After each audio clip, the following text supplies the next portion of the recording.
Berbicara mengenai kuliner jajanan pinggir jalan yang sedang marak, bisa ditemui di Merasi, tepatnya di Desa D Tegalrejo, Kecamatan Tegumulyo, Kabupaten Musirawas. Banyak kita jumpai warung lesehan di pinggir jalan. Salah satunya warung lesehan milik Iem, yang seharinya mampu meraup omset keuntungan ratusan ribu rupiah.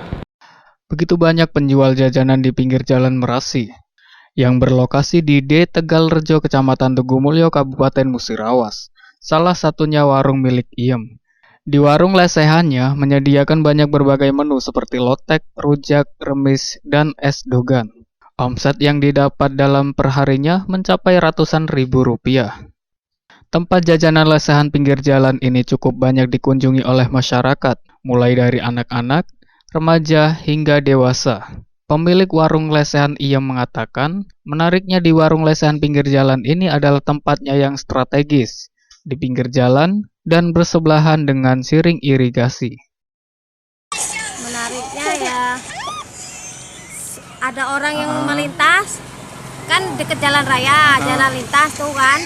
Jadi orang sewaktu-waktu bisa mampir, ngopi, nyantai. Juga tempatnya yang strategis Mbak ya? Iya. Sebelahan dengan Air, irigasi. depannya ada sawah, Juga di pohon-pohon. pohon rindang ini Mbak ya. Untuk bisa ceritakan Mbak, berapa harga-harganya ini Mbak, menu-menunya? Kalau remis satu porsinya ini 5.000, kalau es dogan 10.000, kalau rujaknya itu 10.000. Tentunya murah meriah Mbak ya. Ya, murah. Untuk sejauh ini pelanggan yang paling terjauh itu dari mana aja Mbak?